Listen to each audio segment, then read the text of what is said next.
right, welcome to a special episode of Piecing It Together, the podcast where we normally take a look at a new movie and try to figure out what movies inspired it.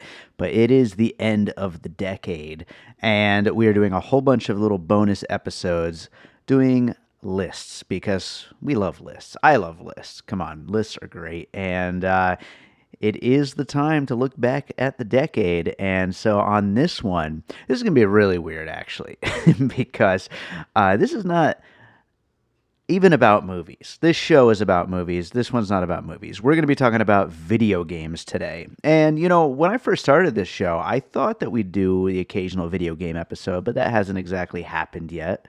But today we're going to talk about video games. We are going to be doing the best video games of the decade.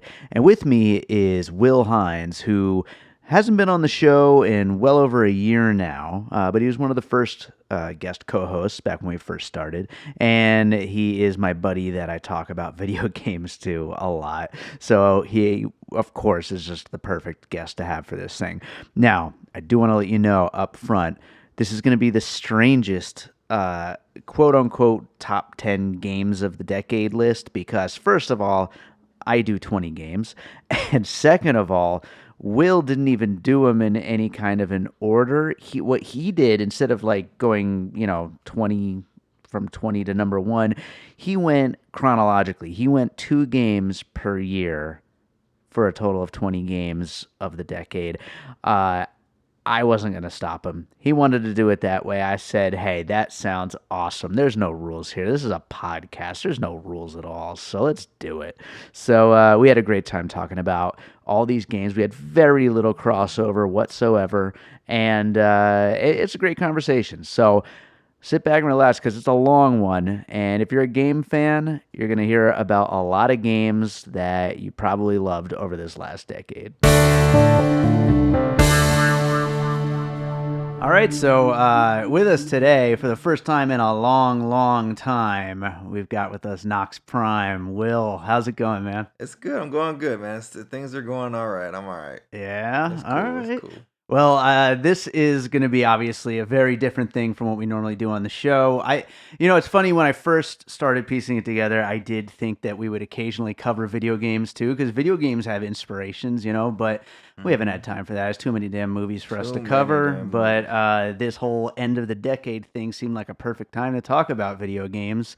And we're going to talk about our favorite 20 video games of the decade. Correct. I'd imagine your list had to be narrowed down quite a bit in the process. Yeah, I decided to take a controversial stance with my list, and I thought I'd do something different because I was going through it, and I was just like, man, there's just so many games or whatnot. So to help me whittle it down, I decided to do like 2 games per year. So my list is going to be going from like 2009 to 2019 with the 2 games I feel like I play the most or resounded with me the most in those years. So that's how I'm doing my list. So that is going to be very interesting, and this is going to be one of the more unique top 10, top 20 lists out there, I think, because we're both doing a completely different thing, with mine being a straight up attempting to rank the 20 in order of my favorite games, and you going year by year. 2 per year, right? Like my 2 favorite games of each year. Yeah, it should be interesting. And I know we talked a little ahead of time, but I think it's also going to be interesting because we probably have very little, if any, overlap. Yeah, probably not much. Our tastes are definitely East Coast, West Coast. Like, a lot of space typically. Yeah. All right, so I think with that said, we're going to have a lot of games to talk about, so why don't we jump into this? What do you got for your first game you want to talk about? Okay, I'm just going to start from 2009. So I'm just going to work my way up to the current year. Sounds good. So for my first game for my 2009, which would be, I guess, my 20th game, if you want to put them in any type of order, but these really aren't in that kind of order. But first game I'm talking about, 2009, Left 4 Dead 2.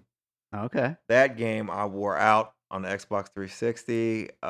Just multiplayer to death. It was just still to me one of the best high-paced zombie apocalypse survival shoot 'em ups I've played to this day. I mean, I still play it sometimes on my backwards compatible Xbox One.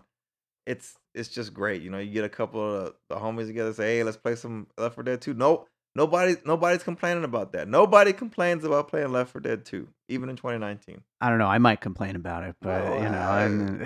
nobody I deal with regularly on Xbox really has much complaint about playing Left 4 Dead Yeah, 2. sure. Yeah, no, I played. I never played Left 4 Dead 2. I did play What? the first one Oh though. man, Left 4 Dead 2 is like all of that and then some, Yeah. man.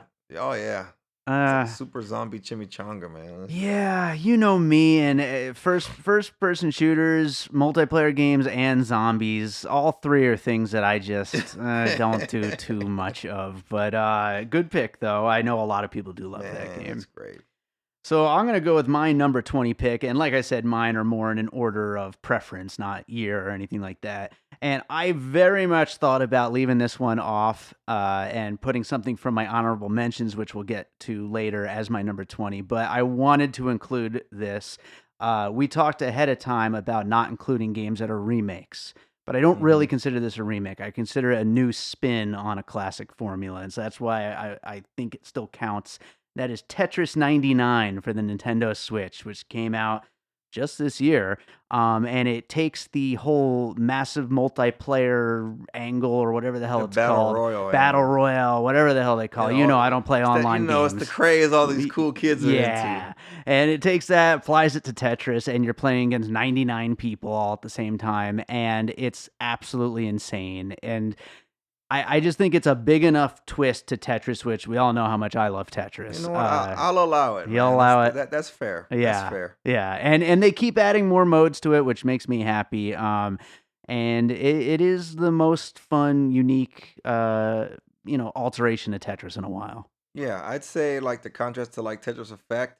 Tetris Effect is more visual, where Tetris 99 is more visceral. Yeah, sure, absolutely, yeah, and I mean it Tetris Effect is very cool for that moment when you first see it and your mind is kind of blown a little bit, but Tetris 99 you could play for hours and just, And Tetris Effect don't get your heart rate up like Tetris Yeah. 99. Tetris 99 is brutal. Oh, They are coming to get you, and you better get them first. Oh yeah, Yeah, absolutely. that's a good pick. That's a good pick. All right, what do you got next? So my second game for 2009 was Batman Arkham Asylum. Rocksteady's first Batman game within that trilogy they made, including what was it? Arkham City and Arkham Knight.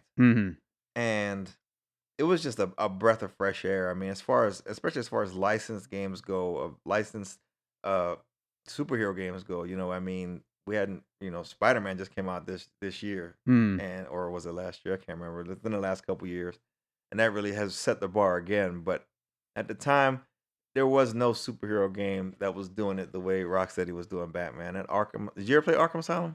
I have not. Man, No. Arkham Asylum is amazing, and the remasters that they put up for because this was like Xbox 360. I was playing Arkham Asylum, so they put remasters up on the current consoles, and they cleaned them up, increased the resolution and smoothed out a couple of the bumps and ridges, whatever. And it is still a joy to play. It's just an amazing game. It really nails so much of Batman that a lot of other straightforward Batman games just didn't do. Like, you really feel like the greatest detective a lot of the times, and the combat is just you can't get mad at the game if you die. It's because of you. Right. It's so well done. I can't give it enough praise, really. I mean, probably City. The second one was probably the pinnacle. Arkham Knight took a little dip, but still, I mean, they're all great. It's just Yeah. if you had to put them in order, that's the order. But Arkham, I give Arkham Asylum the nod out of the three because it was the first one, and it really just resonates. It just leaves such an impression with you. I feel like that Batman series is aside from Grand Theft Auto, it's the series that non-gamers like make themselves play. Like they're still into it 100%, That's you know? fair. You know? Mhm. People love those games. I never really got into them, but I mean they look cool. They certainly look like they capture the Batman essence, you Oh know? yeah, it's amazing. So cool. Well, you mentioned Spider-Man, and that's a good transition into my next pick, which is the 2014 Insomniac Games and my only Xbox One game on my list, What? Sunset Overdrive. Wow, Sunset Yeah. Overdrive, I'm huh? giving it some love. Wow.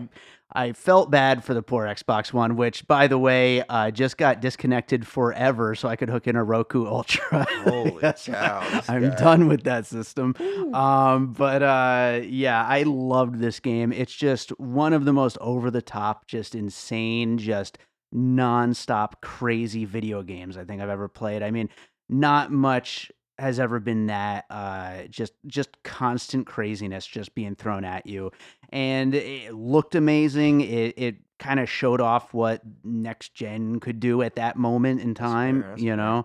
and yeah, I think it's a kind of underrated game. You know, I may have to check that out one day. I mean, it's never really moved me much. I mean, to me, it just looked like super duper retarded Infamous, you know? And I played Yeah. enough Infamous 1 and 2 where I was kind of like, I'm kind of cool on that. I mean, I see, what they're doing with it. But yeah, at the time, I was cool on it. I mean, I may go back and revisit, but yeah, that's a good choice. And I know it reviewed well, and I know a lot of people liked it. Yeah, for I sure. just I never even gave it a chance. I was like, I'm cool on that right now. All right. Well, what do you got next? All right, next we're moving into 2010 for me. All right. 2010 was absolutely owned by Bayonetta.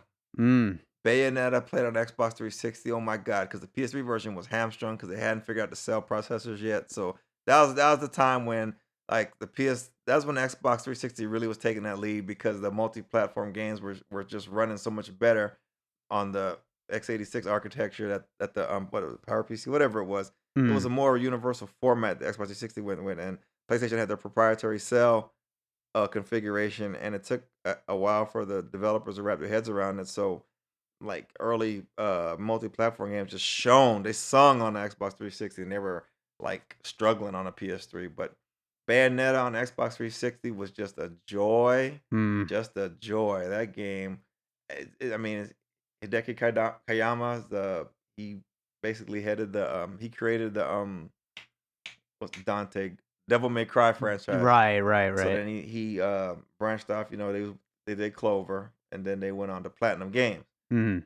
And I would love to put God Hand on the list, but that came out before 2009. That's my all-time favorite Oh, Platinum slash really? Clover. Oh yeah, God Hand's amazing. But anyway, but yeah, Bayonetta is everything Devil May Cry. It is just like like the evolution of Devil May Cry. It is just amazing. It's fluid. It's snappy. It's stylish. It's just amazing. If you've never played Bayonetta, you really owe it to yourself, especially on the Switch now. Like it got 1 and 2. It's just I can't give it enough praise. I beat it. I don't beat a lot of games. Sat there and beat that one. That is Yeah, just yeah. it is so good. It is so Yeah, I good. played the remake on Switch, and it is pretty damn awesome. If this list was me trying to objectively say the best games, not just my Mhm. favorite, I probably would have put a Bayonetta game on the list because, yeah, I mean, they're just crazy. They're so cool, those games. It's so well designed and like just a whole movie, a crazy ass movie. Yeah, Bayonetta 3 is amazing. Well, And Bayonetta 1, I'm sorry, Bayonetta. right, right. They're making Bayonetta 3. I don't know why that crossed my mind yet. That's coming. Mhm. Next Yeah, decade's it's in list, development, yeah. maybe. Well, my next one, a little bit of a lesser known game, but it's a mobile game. I got a couple mobile games on my list, also available for virtual reality. The first version came out in 2014. It is called Smash Hit. Do you know this game? No. Okay, Smash Hit is kind of a first person breakout of sorts. What? It's a Yeah. VR game? Yeah, and the VR version and the Gear and Gear VR and Oculus VR and all that is one of the best uses of virtual reality that I've seen because you're slowly floating through this just really cool minimalist looking universe, and you can just throw balls at everything, and everything is like shatterable and everything like that. And it's just a great simple arcade style concept, but something totally new, something that there really isn't any other version of. And I had a lot of fun with it over the last few years. And it's like the only game I bother with in VR. Wow. VR is cool, but like I never find myself wanting to go put the headset on and plug in all the wires and do all that shit unless it's to play Smash Hit. All right, well, what do you got next? All right. So my second game for 2010 which probably might not come as a surprise to a lot of people, is God of War 3. Mm.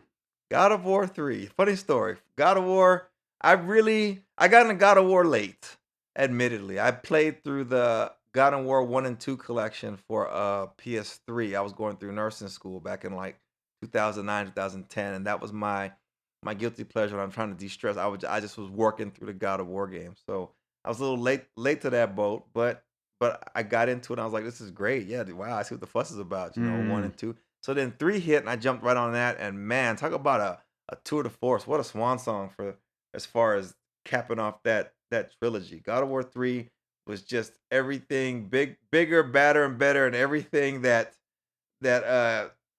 what is it? Is it SJWs hate about video games? I mean, it's like it was probably the last of the Titans when it comes to just video games that like people online would probably stump to get banned I've got nowadays. one of those later on in my Yeah, I list. mean, So. but back in 2010 though, it was good to go. It was legit. It was balls to the wall bananas. God and it played as good as it looked, and it looked amazing. God of War 3 was just an experience that just shouldn't have been missed. I mean, I can't say how well its tone and everything would hold up in today's environment, the way Mhm. we are, kind of sensitive about everything and blah blah.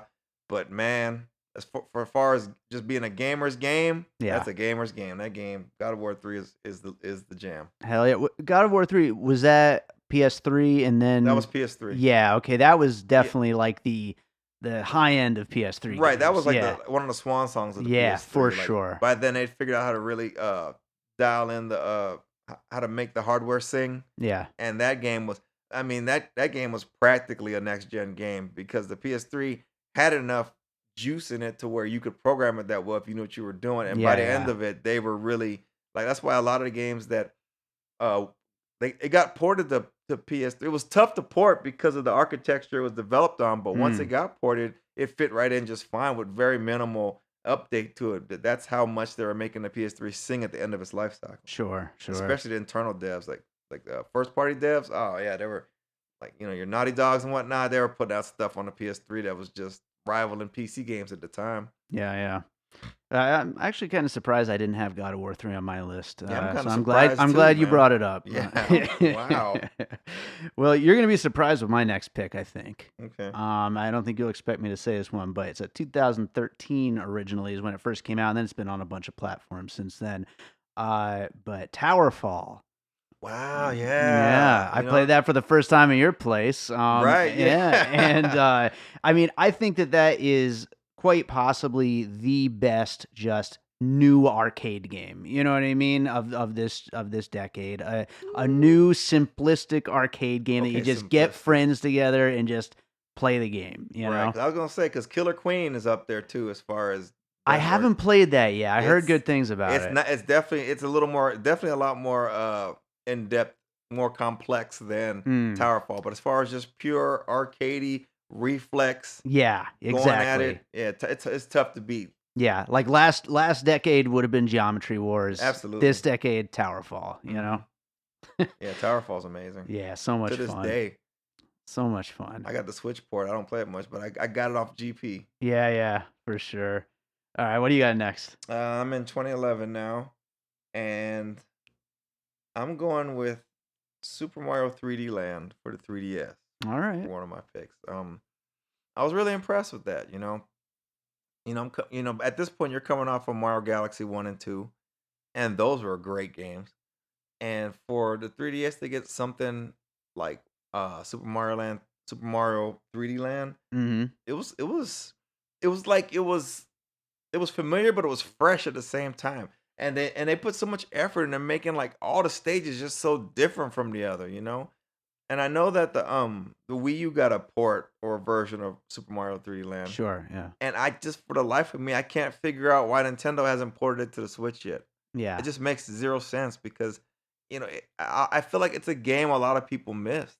It's one of those I wouldn't put it in the same breathe it in the same air as Sunshine, Mm-hmm. but it's just one of those great Mario games that just due to time and happenstance, I just feel like it went under a lot of people's radars, and it's a shame. Yeah. The Super Mario 3D Land is freaking amazing. Yeah, yeah. No, it is fantastic. Hey, can And we cuss? Is this family friendly? oh no, you can cuss all you want. Super Mario 3D Land's fucking dope. Yeah. Man, shit. Pick that shit up.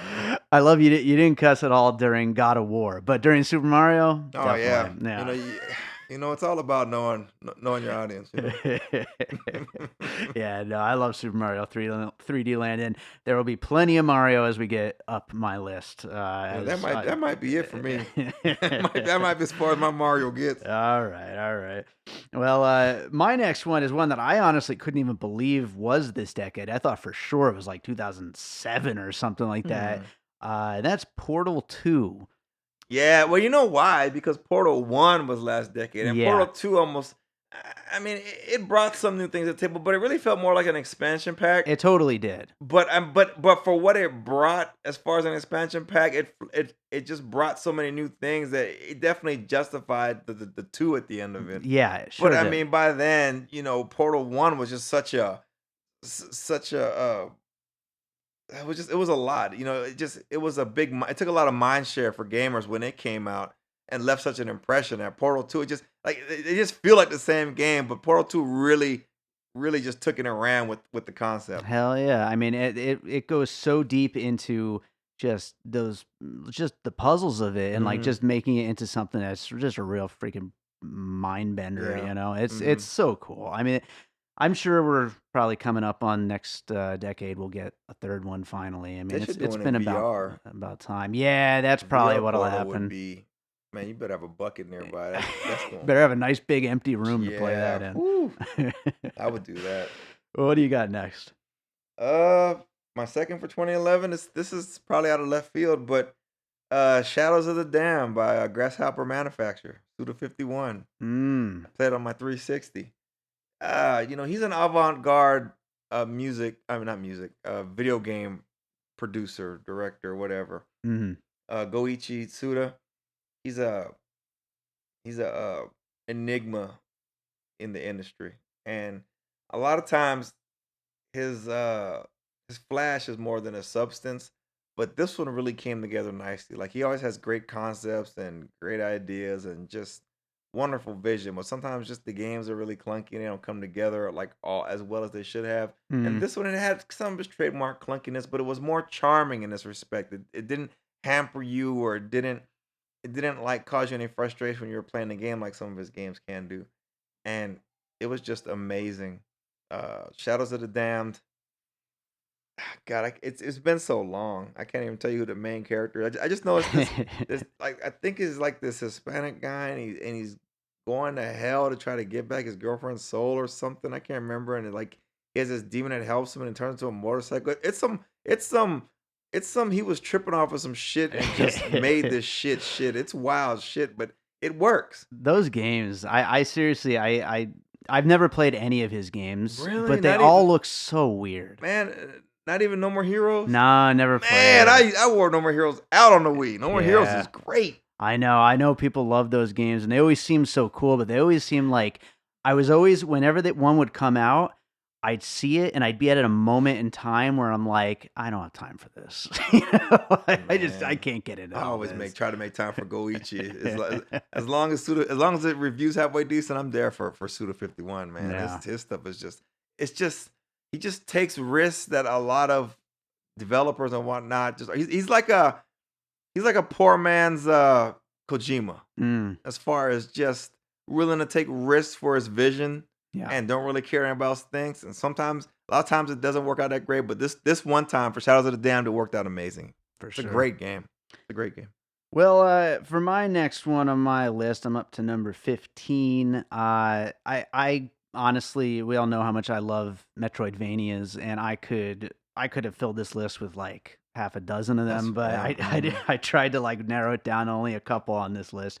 And the first Metroidvania on the list that I've got is... Wait, you have more than one? I've got more than one on the list. I couldn't help it. I mean, I can't ignore how good these kind of games are, you know? That's fair. But the first one I'm going to mention is one that was on multiple systems. I played it on Switch. Came out last year, 2018. Oh, God. It's called Celeste. Ooh. which is just the reason why this one kind of stands out. I mean, first of all, gameplay wise, it's just a perfect Metroidvania style game, but it's a story that it has a story that you really want to keep finding out what's going to happen next. I mean, it's hard. These games, they are starting to get to the point. I mean, we're in like a renaissance of that style of game. There's so many of them, and they're all pretty damn good. You know, we could have a whole other podcast just talking about how it's the age of the indies. yeah. Like it's just they're taking over.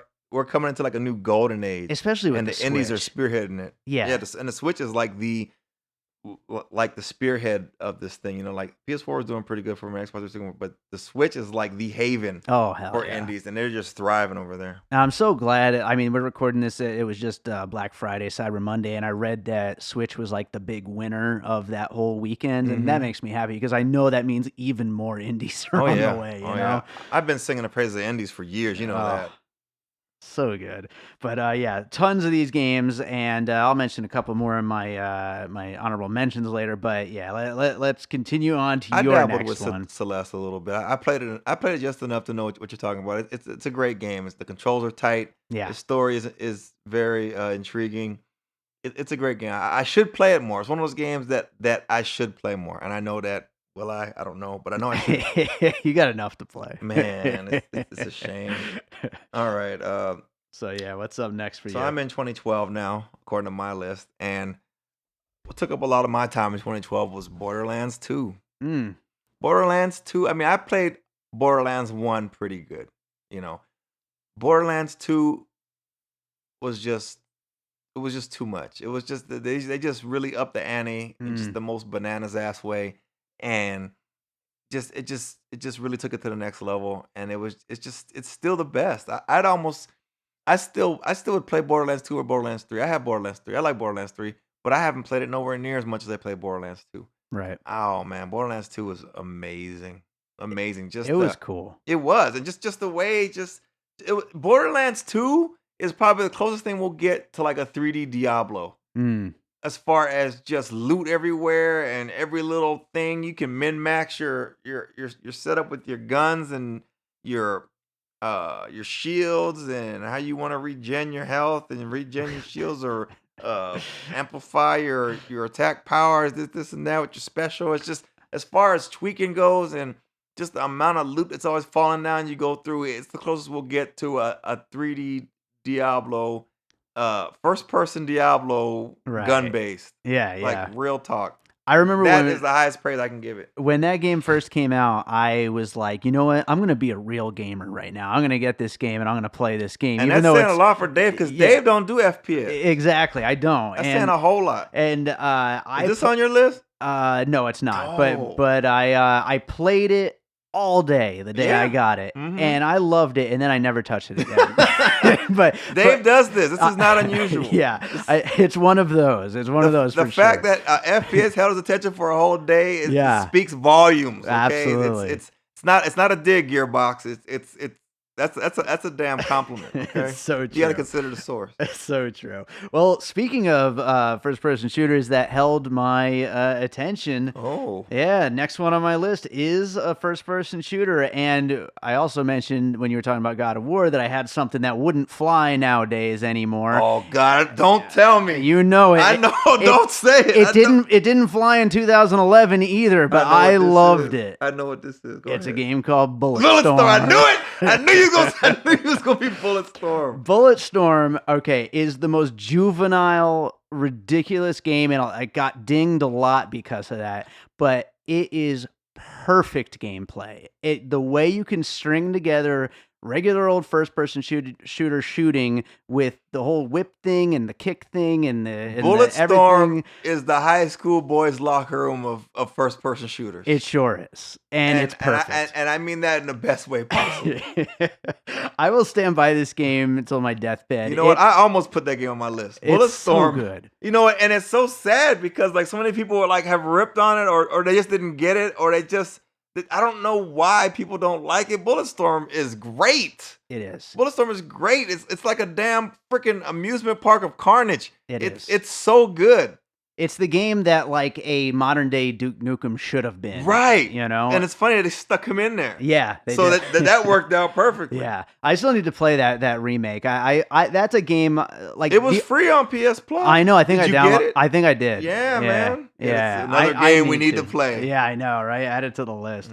But hell yeah, I love Bulletstorm, and I will defend it forever. So, what do you got next, Will? I still have images of me kicking baddies into like electrified spikes. Yeah. Oh man, that's good stuff. And then your little scores racking up. It's great. Second game for 2012 that I still play like the sequels and whatnot. It was so good. But back then it was a revelation. It was really a return to form. It was XCOM by Firaxis. I think I played it on probably PS3. I think I was starting to lean on my PS3 a little heavier. After God of War 3, the PS3 was really coming to its own. I think I started kind of leaning more on my PS3 than my Xbox 360 at that point. But XCOM was great. And the way they adapted it to work with a console, because it's really like a PC game. Sure, yeah. And actually the creator of XCOM is named Julian Gollop or whatever his name is. They're coming out with this Phoenix Point. I need to check that out. That's the like his evolution of the XCOM genre kind of thing. Sure. That tactical whatever. He's the one that created XCOM, so he's doing this now. But anyway, I digress. But just the XCOM Firaxis put out in 2012, it's just so well done. As far as just the way the presentation, the way you went through the menus, just everything was really thoughtful and it flowed really smooth, and the graphics were great. It just really sucked you in, making a decision, you let this guy die so this guy can live, and you're gonna risk getting this alien tech and putting this guy out in the open. It's just you had so many decisions to make, and things could turn on a dime. Of course, you'll miss 99% chance shots this close from them and be mad, and then try to restart your save and stuff. It was that kind of game. Yeah, but it was great. XCOM took a lot of my time up in 2012. Right on. Yeah, I never played that one. I think I played one of the original PC ones, like back in the day. Back when UFO Defense? Maybe, yeah. Back when my attention was still there. I still have my PS1 long box of UFO Defense. I've been playing XCOM a long time. Oh yeah.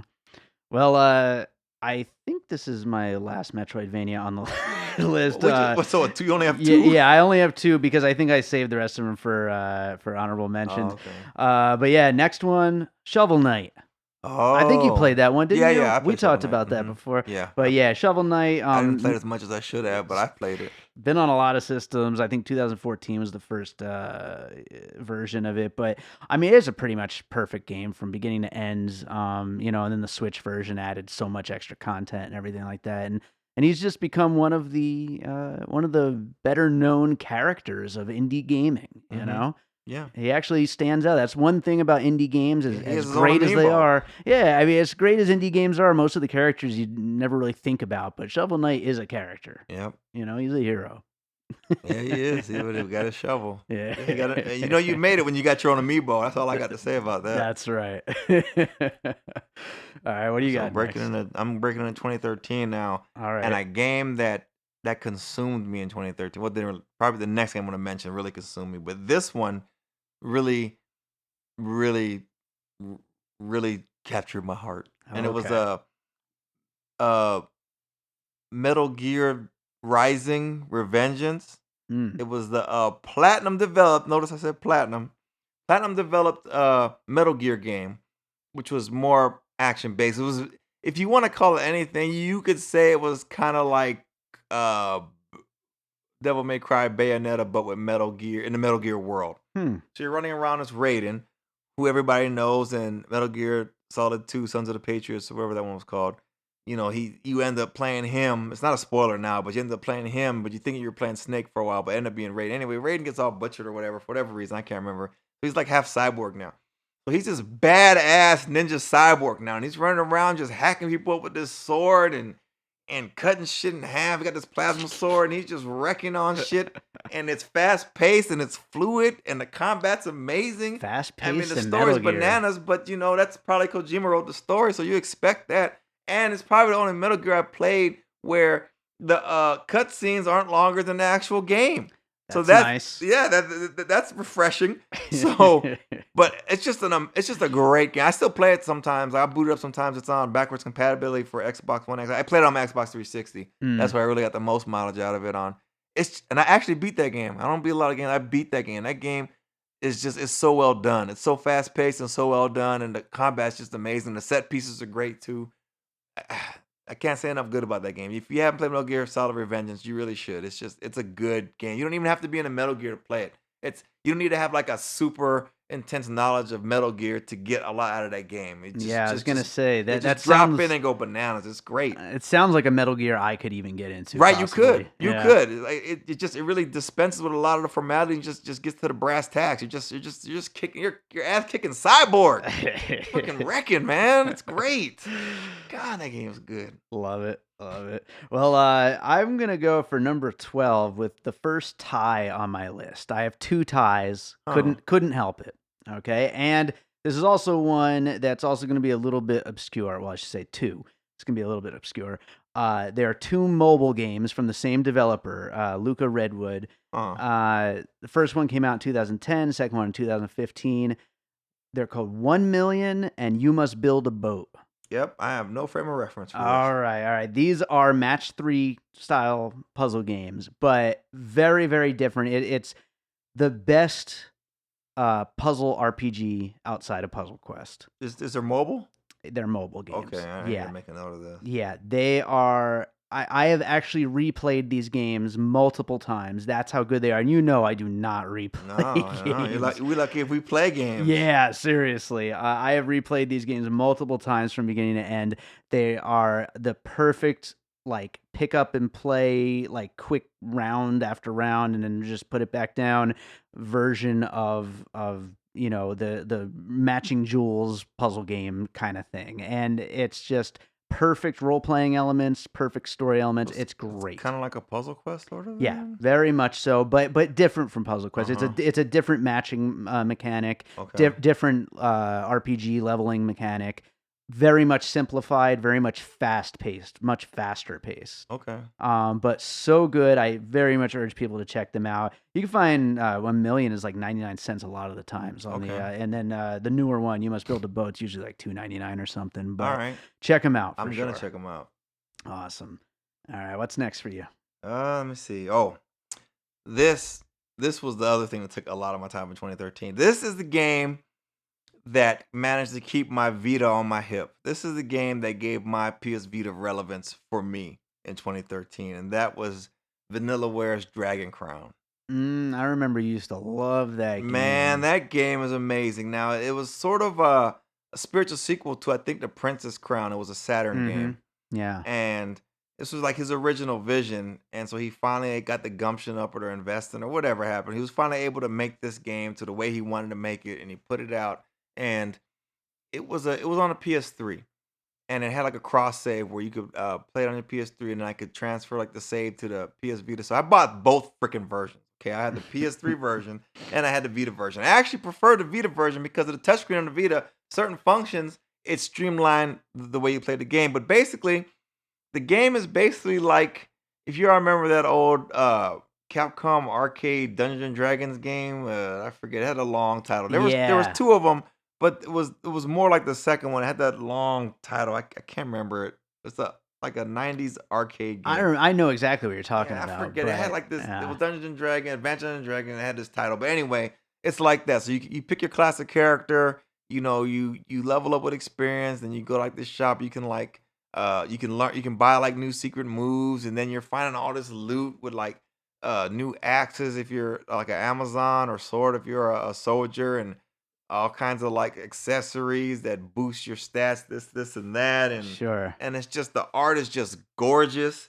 I mean, it looks like living paintings. Oh yeah, I mean, it looks real cool. It's just an amazing game. They remastered it for the PS4. I bought that too. I haven't played it as much as I should have because I wore it out on the PS. It was like obligatory buy for me on the PS4, and the PS4 still supports the Vita as far as that game goes, so I can still do cross save. And matter of fact, if you had a PS3 save, it went right over to the PS4. That's the main reason why I bought it, because I was like, shoot, if I ever pick it up. Yeah, so there was I did play it for about like a week. I'd take my Vita to work and I'd play it, and then I'd bring that save home and I'd play it at home. I did it, and then it tapered off. But but that was like a couple years ago. But in 2013, I was consumed with this game. Consumed with it. Between the Vita and the PS3, Dragon's Crown was amazing. Hell yeah. I remember it. It was a beautiful looking game, man. Yeah, it's great. So cool. All right, number 11 for me is Rise of the Tomb Raider. Wow. Yeah, this game, I think, other than the Uncharted games, is the best. This series, I mean, the new version of the series is the best, like, AAA non-Nintendo game series, you know what I mean? Mhm. And I think Rise is still the best one. Actually, I haven't played the newest one, Shadow, but I don't know. Yeah, It didn't look as good as Rise, I'll tell you that much. You know, Rise of the Tomb Raider was a good return of form for Tomb Raider, and it's funny because when it hit, these millennials out here saying, just a ripoff of Uncharted. Don't you know where Uncharted came from? For sure. It's yeah. like, wow, but and it came back and did it as good, if not better. I mean, it is absolutely fantastic. That particular version of Tomb Raider. I mean, it is so cinematic and such a great story, such great action, such great. And it came out of everything. left field. Nobody expected much from Tomb Raider No. after that. I mean, like before that, we had a couple of those isometric kind of actiony games. I played that on the Xbox 360. Those were okay, but it wasn't Tomb Raider. Sure. For Tomb Raider, you just played Uncharted and was like, this is basically Tomb Raider. And then Rise came out, and it just was like a whole new world. Yeah. All right, here we go. Yeah, Rise was solid. I didn't play much of it, but a little bit I did play. I was like, yeah, this is a return to form. Killer. All right, what do you got next? We're going into the top 10 now. Yeah, so I'm in 2014 now, and I don't know if this game took a lot of my time. I won't say that it was. I guess it was time well spent, but it felt more like a job than a hobby. It felt more like an obligation than an inspiration. And that was Destiny. And I started on Xbox 360. Did I?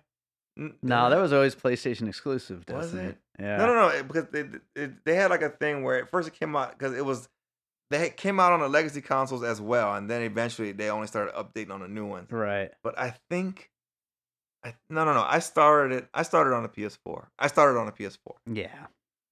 And that game consumed me. Like I would come home from work and I would just plunk down in front of that thing and you're grinding. I mean, you want to talk about a fucking grind.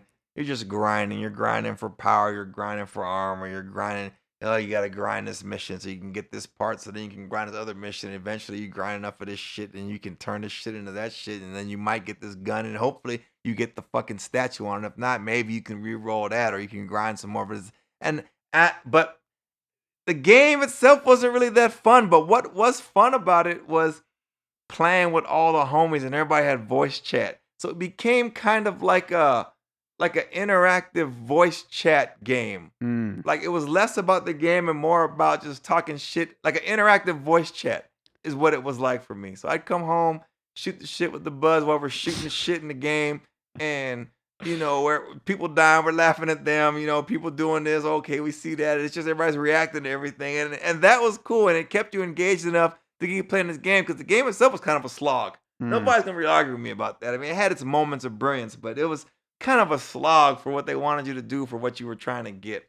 But it took up so much of my time when it came out for like most of that year that I could not put it on the list. So there you go. Makes sense to me. I never understood the draw, but right. I could tell you loved it though at the time. I don't know if I loved it. It was really a love-hate thing. Right, yeah. It was a chore that it needed was a to be chore. done. It was my second job. Yeah.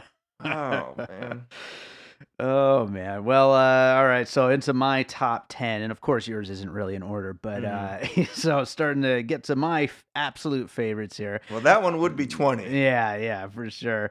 So you mentioned Super Mario 3D Land earlier, and I'm talking Super Mario 3D World, which was kind of the same game that's the in a Wii way. U one, right? Yeah, that's the Wii U one. Yeah. But it was its own game. I mean, was. Mario had his cat suit and stuff. Like it was definitely its own game. It was a direct sequel. Yeah, to I would Land. call it a sequel to that. Yeah. And so we got two games in that spin-off version of the Mario universe. Yeah, they could bring both within of those one to decade. Switch, really. Yeah, they really could. They should double pack it or something that'd like be that. great. That would be fantastic. Yeah.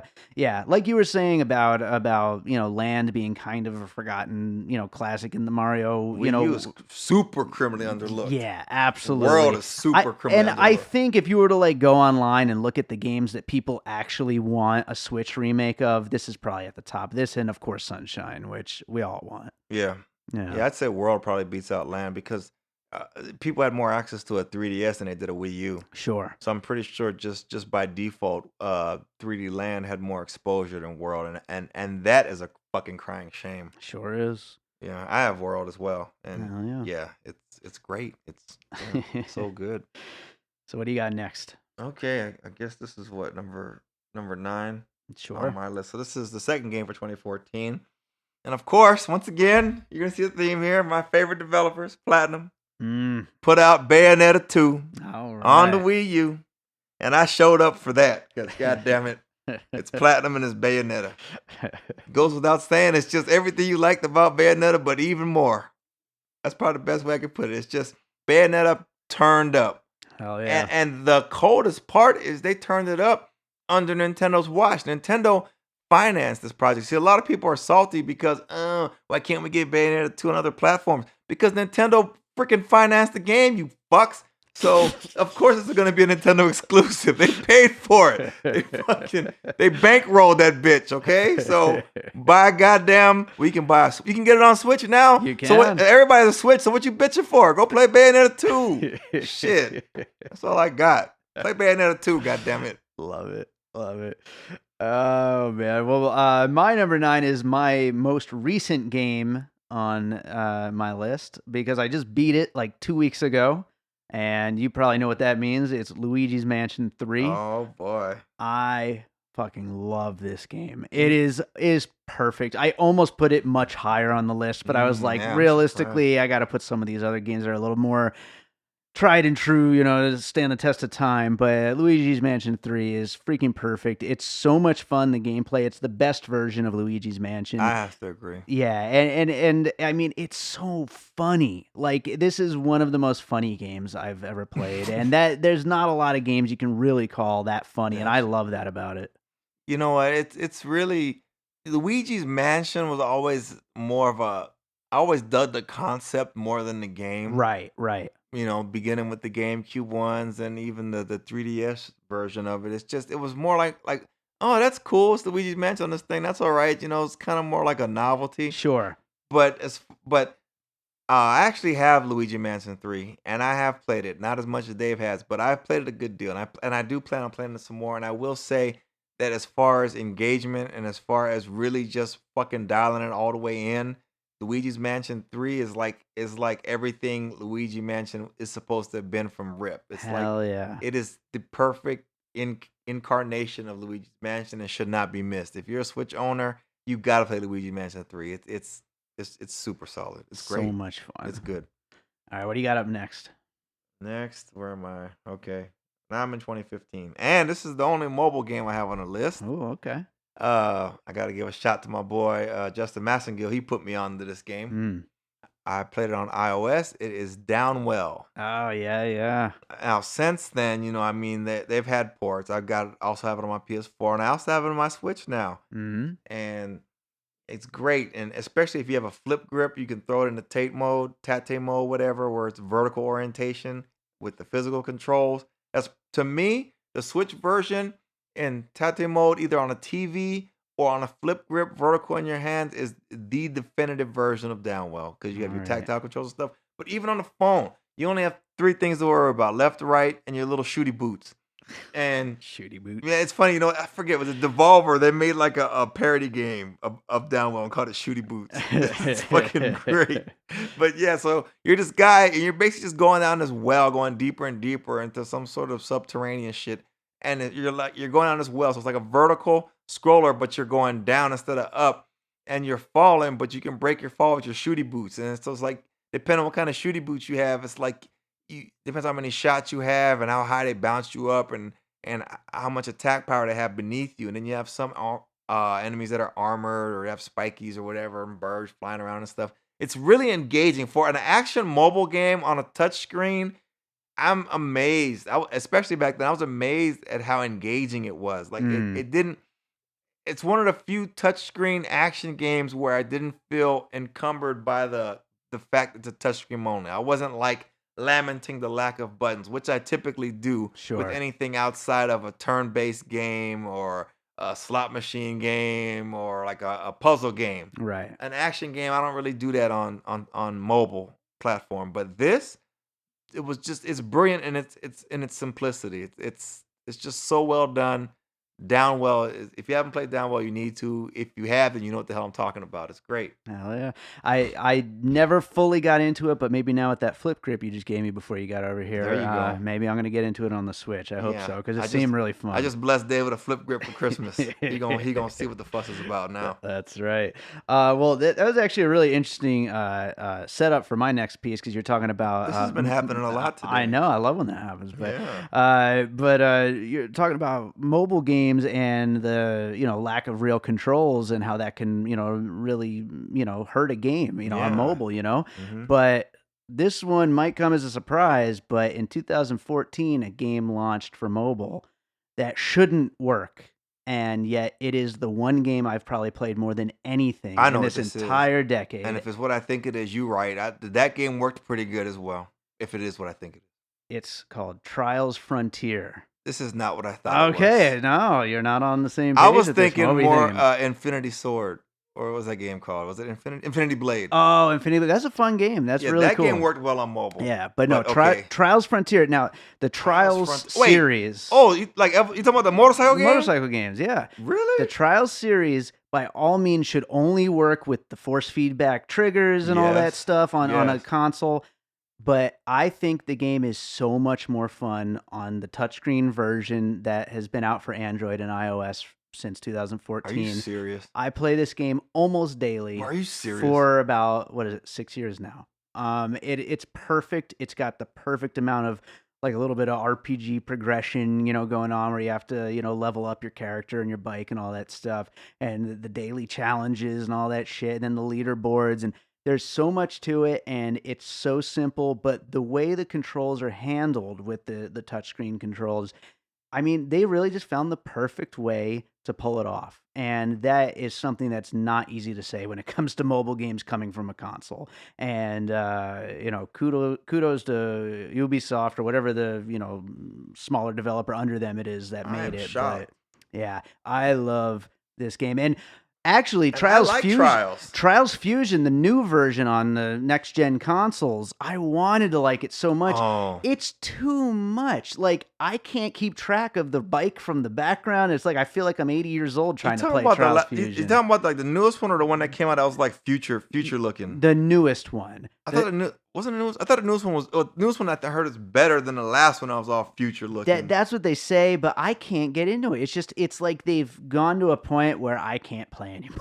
But I can play Frontier, and I love it. Frontier, huh? I have to look that one up. I never messed with it. I just, like I said, I don't even try action games on mobile typically. Frontier rules, man. Okay, all right. I have to put that on my list then. All right, what do you got next? All right, for next is the Dark Souls spin-off Bloodbourne, a PS4 exclusive. That game, I'm almost willing to bet. I would say that for most people, it's PS4 owners, Bloodbourne is probably in their top 5 best game on the system, hands down. Never played it, but from what I've heard, yeah. Yeah, I mean, it's much less defensive than the typical Souls game. You gotta like, you rewarded for offense and being aggressive, and that just gives it a different pacing, and it makes it its own monster. And I mean, the graphics are just stunning, even in today's standards. It's an amazing game. It's been optimized a little bit, so it runs a little bit better, especially on a PS4 Pro. I almost have to recommend playing on a PS Pro just to get the best frame rate out of it, to really have the best experience. But Bloodborne is not to be missed. Like, I know PC gamers that own a PS4, like it's their Bloodborne machine. Right. Like, I'm not even joking. Like, Bloodborne is that good. Like, right. I can't. You as far as you've had like your Neos and your Cold Veins and whatever, your Souls likes, whatever you want to freaking call them, but you can't outdo the masters. They made their own Souls like called Bloodborne, and it's still the best Souls like ever made. Hell yeah. I've heard great things. Well, I'm gonna go with my next one, and I gotta say, this is number 7 for me. I'm surprised you haven't had any fighting games yet on your list. You know, I'm kind of surprised at that too, looking at it. Yeah, but my first fighting game, my only fighting game on the list, 2015's Mortal Kombat X, Well, I'm not which, surprised. yeah, I think is the best version of the modern Mortal Kombat, and possibly even better than Mortal Kombat 2, which of course is Mortal the Kombat best. 2 is the gold That standard, is, man. it is, and Mortal Kombat X is fucking perfect. It's You so think it's much better than fun. 11? Yeah, it is better than 11. And Wow. 11, it does some things better, it certainly takes all the ideas from X and elevates upon them, but X has just it's perfect. It's perfection, I think. And whereas with 11, some of the things kind of, most things went up, but some things went down. You know what I mean? And Oh. and so I still got to go with X as the gold standard for new Mortal So is it Kombat. X or is it 10? Does it matter? I don't know. That's a good question, but Well, y'all know what we're talking about, so whatever. all right, yeah. Well, then moving on for me, I don't know, I guess it's the 6 maybe. 2016 I'm in. Titanfall 2. Nice. 2016 I went through kind of a 2016 was kind of an FPS phase for me. 2016, 2017 I kind of got an FPS like kind of heavy. I was playing like the Call of Duties and I just was really getting into it. So a lot of 2016 was FPS for me, and Titanfall 2. I played some Titanfall 1 when that came out, and that was cool. But Titanfall 2 just took everything and just ramped it up. And it's a damn shame how EA sent it out to die with the release schedule they put it on. Sure and did. this has been, this is well within the media. This is anybody that follows Titanfall 2 or even what's the name, Apex Legends or whatever, which is built on Titanfall 2 framework. They know that the sad cautionary tale of Titanfall 2. You can get it right now for a song, and it is still probably the best shoot 'em up. FPS, Mhm. competitive FPS, bar none, available. Like, okay, like the new COD, I guess is pretty good. Whatever, blah blah.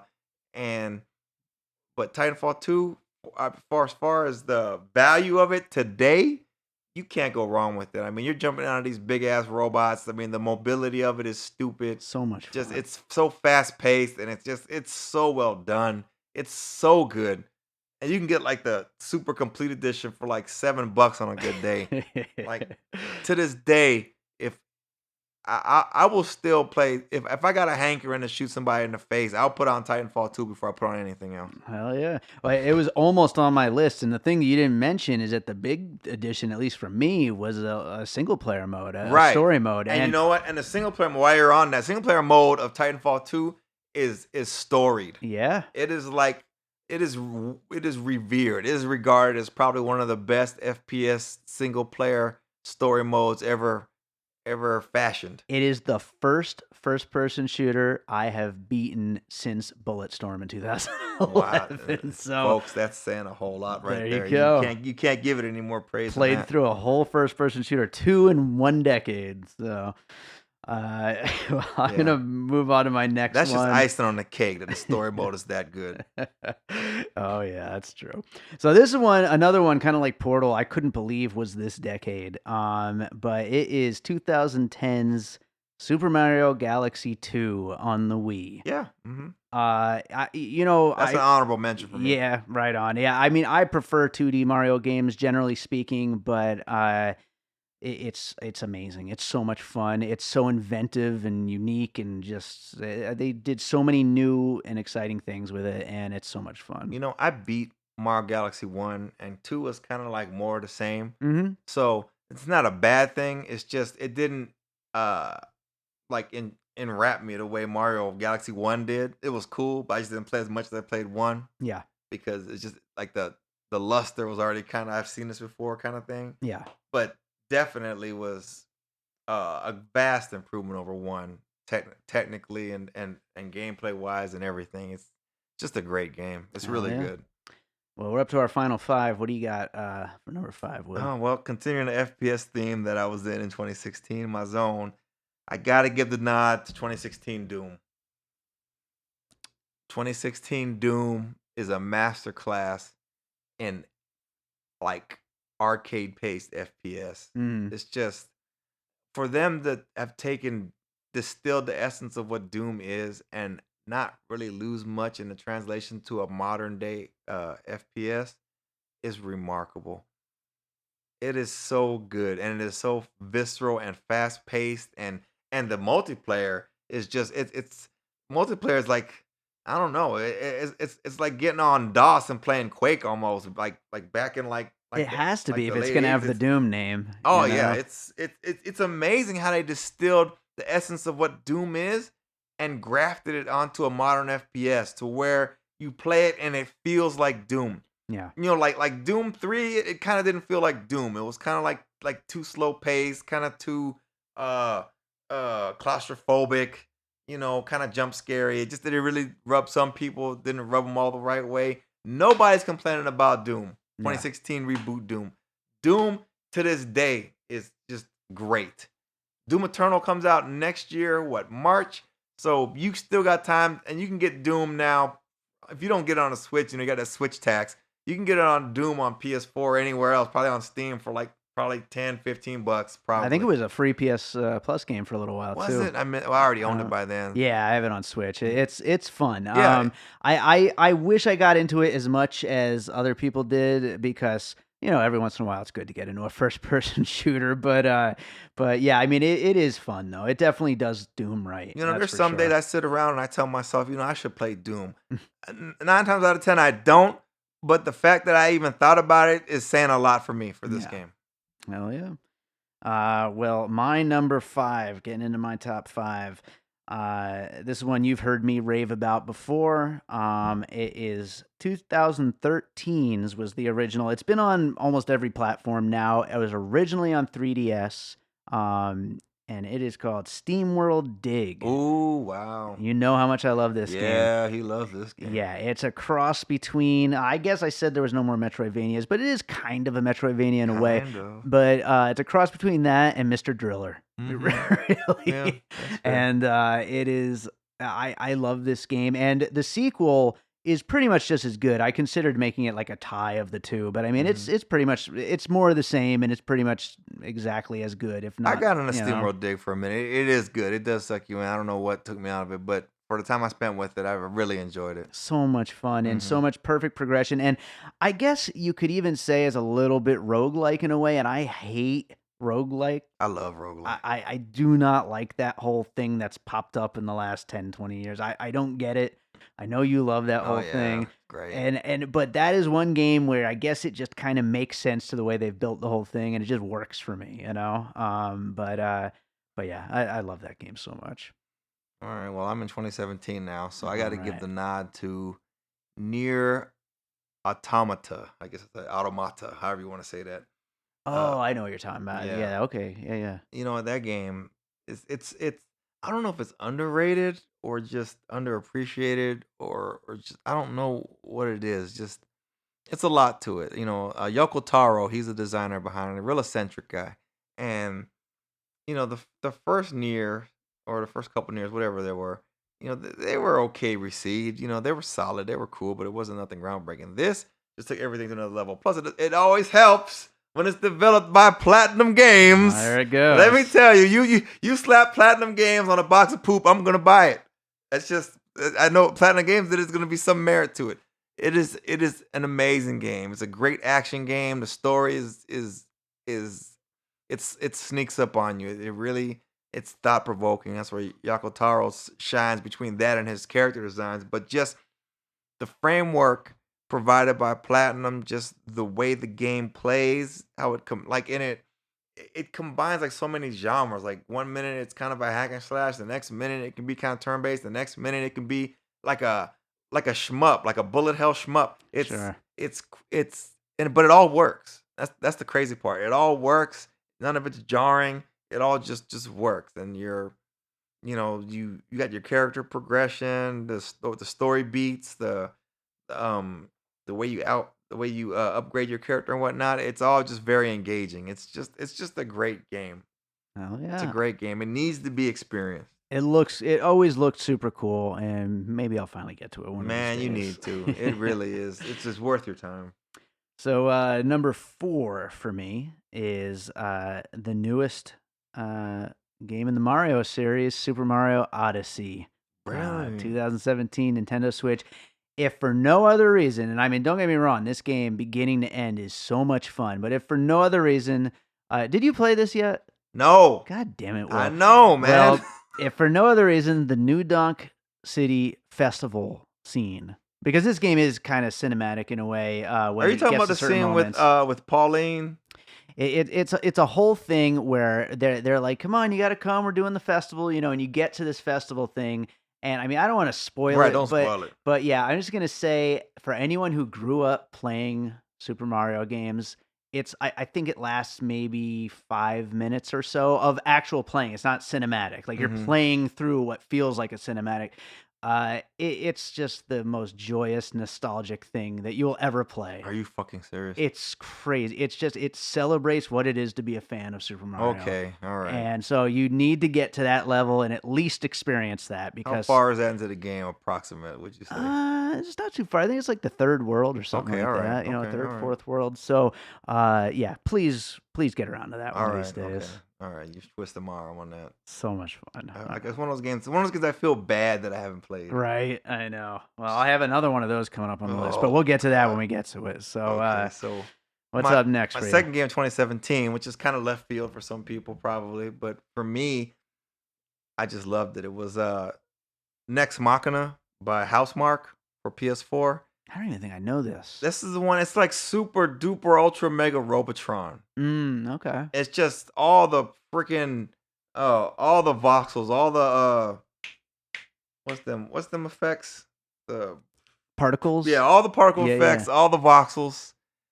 It's fast paced. It's like Smash TV Robotron, super duper ultra deluxe version, and it's just the best. It's just, it's a high score chaser. It's arcade. It's probably the most arcade game I've played since the arcade existed, as far as Twitch Shit. games go. I'm looking at pictures of it right now. It Man, looks I'm so cool. surprised you haven't played. Like, this is the kind of game you would play. Put this on Switch, people, Right. please. Well, it's a Sony thing. Sony owns Yeah. Housemarque. That's why they got Gun and That's right. that Right, company. That developer. Yeah. Yeah. So it's a Sony thing. I can't remember if there's a Vita version or not. If there was, I'm sure I would have been playing it. I don't think so, or it got scrapped or something. Maybe it looks like there's a PC version, so maybe I'll get it and yeah, play it on this screen that's in front Sony of me. will let it go to they'll let some games go to Steam or whatnot. Yeah, exactly. Yeah, you definitely need to play Next Machina. It's amazing. All right, it's amazing as far as just pure arcade, thrill ride, Twitch, seat of your pants, freaking trying to just get in the zone game where you just zenned out and your body's moving, you don't even know what you're doing, but you're still alive. It's that kind of game. It's great. I want to play it now. Yeah, you need to, man. I'm shocked you haven't played that one. Well, coming up to number 3 on my list is Uncharted 4, which was the absolute perfect conclusion to that story. I mean, it's hard for a video game series to of course they had the spinoff, but yeah, for a video game series to actually conclude a main storyline, they had just really stuck the landing 100%. Oh yeah, it ends in the most beautiful way. Every moment of that game is perfect. The ending's perfect.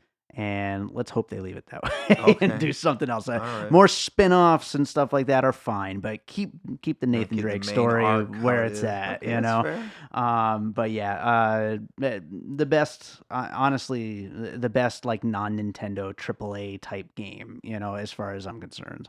You know what? I beat Uncharted 1 and 2, and my PS3 saved them right at the end of 3. Yeah. I just never finished 3. So, of course, I haven't touched 4 yet. Gotta do it. I know. Okay, so I'm on my number 4 now. I'm in 2018 now. All right. So I'm going 2018 was really the year of the indies for me. I was really getting super into indies. Near the end of 2017, 2018, I was just super getting into indies. So I'm getting a little indie-centric here. But my 2018, one of the games was Into the Breach. It's a turn-based strategy. I played it on Switch. I'm pretty sure it's on Steam. It's just the perfect turn-based strategy game. There's high risk, high reward. Everything's spelled out for you. It's very straightforward. It's not like playing Disgaea or something where you got all this shit going on in the background and all this math and shit you got to worry about and this and that. It's very straightforward. but it's like once again, it's like simpleness, complexity. It's like it's high risk, high stakes. It's kind of roguelike ish in the sense that like if you're gonna die, you can like eject your pilot and they'll go back in time and like you'll kind of maintain some of his attributes or something and then start with like a nuke, but you're starting all over kind of thing. So it's like a risk reward to sticking it out versus Hmm. bailing and starting all over. Sure. But just the gameplay loop is very satisfying, and it just really sucks you in. It's just really well done. It's as far as it's like a master class in turn-based strategy. I probably haven't played a turn-based strategy game this much since probably Advance Wars on the GBA. I know you played that a lot. Right, I and I remember. love turn-based. Like XCOM. I play a good amount of turn-based strategy games, but this one is just next level. It's so good. Like I bought Wargroove and I haven't even touched it because I'll just choose to play this over that, even though Wargroove looks like medieval Advance Wars to me. Yeah, maybe if I ever feel like actually trying to get into a strategy game, maybe this will be the one. Yeah, you should. Yeah, yeah. Because they're cool games. I never feel like devoting myself to it. You know what I mean? Into the Breach is worth. If you got to pick one, do Yeah. Into the Breach. All right, cool. So my number 2 is my second tie on the list. I could not just pick one of these games. It can't happen. Again, I'm doing 2 games from the same developer, basically sequels to each other, spiritual sequels, really. But that is 2010's Limbo and 2016's Inside, which have both been on pretty much every platform. I even have them on my phone now, and I have them on Switch. And I originally played Limbo on Xbox 360. I forget. I think Inside maybe was on PS4. But you know how much I love these games, Will. I mean, they're Yeah. just there's something about the You always sing the praises of those. yeah, games. the design of them, they're just like these simple platformers, but where you just have to see what's going to happen next. You just got to keep going. And I've beaten these games many times over, and it's just as fun every time to just experience every moment of these Now games. I'm mad that you keep on playing these games you done beat over and over instead know. of playing these other games. I'm terrible about that when it comes to games. I mean, I play Trials Frontier nonstop every freaking day. Well, but at least you haven't finished it. You're starting all over. That's different. Right? That's a little different. But no, Limbo's worth it. I've played it like 6 times, probably 7 times. But it only takes like maybe 3-4 hours. It's not a very long game. But yeah, no, I love these games so much. I hope they make it a trilogy and make a third one, and then it can't get better, but I can certainly accept more. Accept more of the same. Yeah, because it's oh my god, I love these games. Okay, all right. Yeah, so So- that's my number 2. So what's taking me out of 2018, which will I guess is my number one because 2019 will lap into 2019 to 2029, 2028, I suppose, the way I do my list. So, Dead Cells. Oh yeah, I played it on Switch. I know it's on Steam. It's on everything, I think. sure. But Dead Cells is like it's like a roguelike Metroidvania, Mm-hmm. but it's just so well done. It's so silky smooth and just it really gives you that one more go kind of feeling. Like even if you have a shit run, you just pleasant start to get right back on it, and then the progression where like you slowly unlock like different things like the little workshop where you can kind of change your initial loadout when you first start the game on your replays, your when you try new playthroughs or whatnot. It's just the way it does its roguelike progression is very well thought out, and the game is just butter smooth. Yeah. It's a joy to play. It's a joy. It's hard as balls. It's hard as balls, but it just has a certain feel to it. It just makes it so hard to put down. It's so good. I gotta tell you, every time I boot up the Nintendo Switch eShop, I think to myself, should I buy Dead Cells You today? don't have Dead Cells? I don't have it. And the reason why is because of my whole It was thing on of not like, sale. I know, but my whole thing with roguelikes, I'm just like, am I gonna like it? As great as it looks and as much as everybody raves about it, I'm like, am I gonna like it because it's a roguelike? And so I look at it, I watch the video again, I think about it, I'm like, it's on sale, I should do it, and then I don't do it. You know? You gotta do it. I gotta play that game. Dead Cells is great. One of these days it'll happen. Dead Cells is great. All right, my number one game of the decade, and I gotta say it is a absolute surprise to me that Really? I'm saying this. But it is of course Well, Legend of definitely. Zelda: Breath of the Wild. I'm not surprised. Well, you're not surprised because you know how much I love this game, Well, yeah. but I'm surprised because I don't like 3D Zelda. I do not like open world games. You didn't like Ocarina? I don't like Ocarina. What? I know. Blasphemy. I know. What? Majora's Mask, all that you didn't care for? No, I don't. What? I'm not a fan of 3D Zelda games. Link to the Past is my all-time favorite video game. The original Zelda, I love. I love, the few things that have come since the GBA, the 3DS ones, which is kind of 2D, but with a little 2.5D. But I don't like Wind Waker?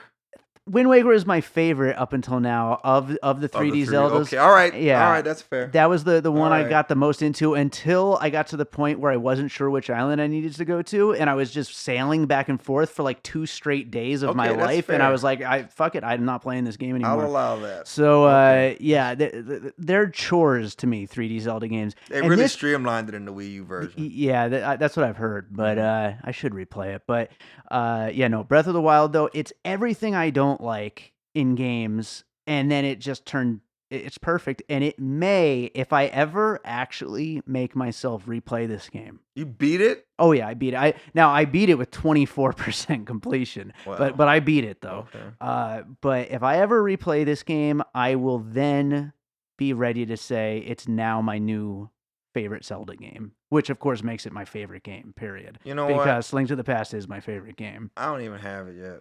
I know, and that's just mind blowing. It's a travesty. I probably should be. You're fired. I should be just hung for that. We're at number one, and just you're burn kicked me at off the podcast. But I don't know. Just me in open world games, I used to look at them like, yeah, that's the thing. They feel like work, and I don't want to do that. Right. In my old age, I like high packed linear experience. Just let me get to point A to point B, just kicking as much ass as I possibly can. That's why it's such a surprise to me. Right. That's why I'm surprised. Yeah. I mean, I'm cooking food in the game.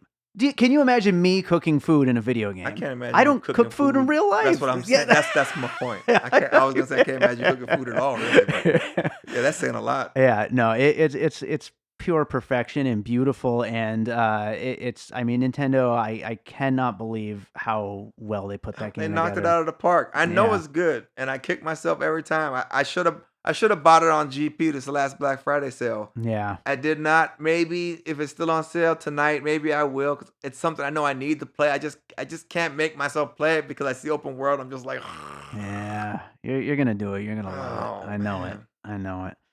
Well, what's the last game on the list? That was it. Oh, Yeah, that was your number one. That was my number one because 2019 Yeah. flips into the next. that's true. Okay, well then, shit. Then Yeah. we did it. We did it. That was a lot of freaking games, It and was. no, I mean we did not have any crossover. I mean, 3D Land and 3D World was almost there, but not quite. They are separate games. Yeah, I mean, Bulletstorm was close. I'm going I to just blaze through it because this was a long conversation. I'm going to blaze through a few honorable mentions real quick. I did have Titanfall 2 in my honorable mentions list. I also had New Super Mario Bros. U Deluxe. The Link's Awakening remake. I didn't want to include any remakes on my list. Also, Mario and Rabbids Kingdom Battle. Yeah, I love I've that heard game. great things about that, Yeah, but and- I already played enough XCOM, so Yeah, exactly. And I'm not big on strategy games, but right. If you're not playing Yeah. XCOM, you got to switch. If you like XCOM kind of games, you can do worse than Mario Rabbids. yeah. And then just 2 more Metroidvania style games I'm going to mention: Ori and the Blind Forest and Owlboy. Which Ori was originally on Xbox One, now it's on Switch, and Owlboy is a Switch game. My honorable mentions are: I got Anarchy Reigns. It was a 2012 release by Platinum Games. All right. It was like an online brawler, and it was kind of sent out to die, and it's so underrated. It had like one of the characters from Mad World. Remember that game from Wii? That very Yeah. stylistic black and white game with the red. Yeah, so it was just a really well done online brawler. I still haven't seen a game like it since. All right. Man,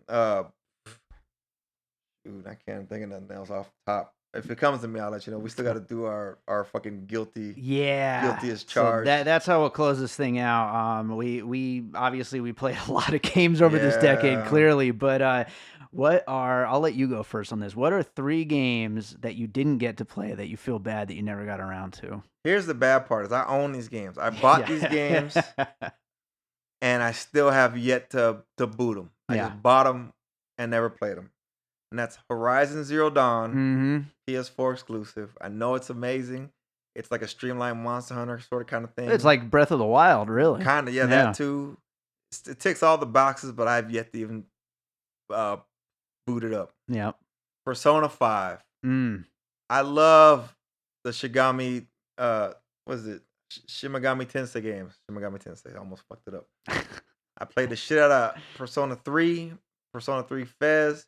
I played some P4 Golden on my Vita. Love it. Getting old now. I ain't got time for these 100-hour plus games. 100-hour plus games. But I buy it. It looks great. I love it. I want to play it. But I know, right? It's right there on the box. Over 100 plus hours of gameplay. And I don't know why I buy it, because I know I'm not going to sit down and want to play it for 100 hours. Which is sad, because I'll play anything else, and it may end up being 100 hours, maybe, because, like, Dave probably has 100 hours on his Trials Frontier. That's right, I probably do. But since you can pick it up and put it down, it's not you're going into it knowing that you got to put in 100 hours to finish the game. Yeah, that's just insurmountable. It just does something mentally to me. I just can't even bring myself to boot the fucking game. And then my last one's gonna be Metal Gear Solid 5: The Phantom Pain. Okay. I own that. I bought it like twice already, and I have yet to even turn it on. I played what is it? Ground Zeroes. I played that pretty decently. I think I finished that little bit demo, whatever, and that was cool. But I never got around to playing the full Metal Gear Solid 5: Phantom Pain. I know it's amazing. I know it is. I just haven't done it. All right. Well, for my 3, first of all, Horizon Zero Dawn is one of them. I completely agree. I bought the complete version and just never even opened it. I gotta play that game one of these days. For my second one, I'm tying 2 games, both of which I own, which they're so similar. One is the Uncharted spin-off game, and the other being the most recent Tomb Raider. Bought both of them, haven't opened them. They're both going to be very similar style games, obviously, but I got to get to them one day. And then last but not least is Super Lucky's Tale, which as much as you've harped on this game finally coming to the Switch, you'll finally get a chance to play it. You're going to tell me you bought it and haven't even played it yet? I didn't even buy it yet. Don't tell them. Oh. I know. You're a horrible person, man. I told myself the second I beat Luigi's Mansion 3, I'm getting it, and that's going to be my new thing. But I was so behind work on podcast shit that I had to do some stuff. But as soon as I get these episodes edited, I'm buying it and I'm in. That's my next game that I'm getting into. You've been singing about this game for like 3 or 4, 2 I know, because years. I played the demo on the Oculus Rift a couple of years back. I remember that. And it was, to me, the most fun platformer game, 3D platformer game I've ever played that's not a Mario. And I was like, I want this fucking game. Yeah, here it is, and I haven't played it because I was too busy. I haven't even bought it yet. Too busy. Wow. Man, this adulting stuff sucks, man. I know. Last but not least for me, I have not played The Last God of War yet. Oh, okay. I started it. I have it. Yeah, I started it. It's cool. It's one of these games. It's too involved for me. I can't do it. I haven't played Devil May Cry 5 either, since we're just all right. We're just putting all of our crimes, our war crimes out on the table now. Well, speaking of things that we're admitting, this is great. I mean, this was a lot of fun talking about all these games. But the last time you were going to be on the show, it was supposed to be to talk about Rampage.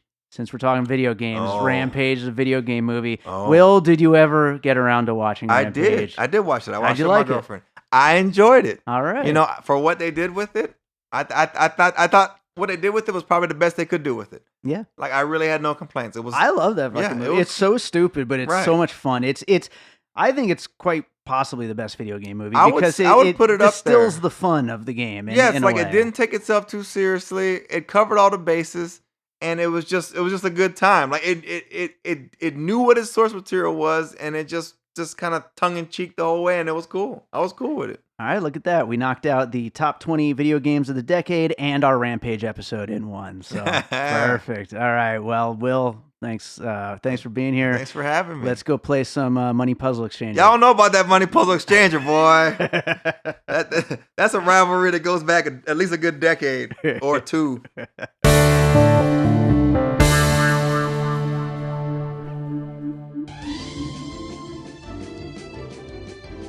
Sound and Vision is the name, with movie trivia being the game. The theme-based weekly wonder where you, yes you the listener, can play along by guessing the films we're throwing at you by deciphering our cryptic clues. Join us while we break down movies in a way that only me and my weekly guests can. Come and find us on all platforms which podcasts are available and get your pop culture fix. All right, so I hope you enjoyed that conversation about our favorite video games of the 2010s. We will be doing more special episodes on the decade. We're doing the TV shows of the decade. We're, of course, doing the movies of the decade and a couple others. So we'll let you know about those as we get a little bit closer. But I hope you enjoy it. And if you want to hear us talk about games some more, let us know. We will try to schedule in some more of these kind of things because it is fun to talk about video games once in a while. So I do want to remind you all to make sure you are subscribed to Piecing It Together on your podcast app of choice. You can rate and review us on Apple Podcasts or over on Podchaser. And you can, of course, follow us on social media at Piecing Pod and join the Facebook group Popcorn and Puzzle Pieces, where we continue the conversation about all the movies we talk about on the show. And not about video games, but Sonic the Hedgehog comes up a lot, I'll tell you that much. So let's close this thing out with a piece of music, as we always do. I should find something from a game that I've worked on over the years. Let's see here. All right, this is a good one to play. This was made a while back. It's another track that would probably end up on my game music compilation that I might put out one of these days. This was made for a company called Ballistic Studios, a video game production company here in Las Vegas. God, this is coming up on almost a decade ago, actually, but it was this decade. So let's play this one. It's called Going Ballistic. Enjoy it. And, of course, we'll be back with more Piecing It Together coming up real soon.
And all points west.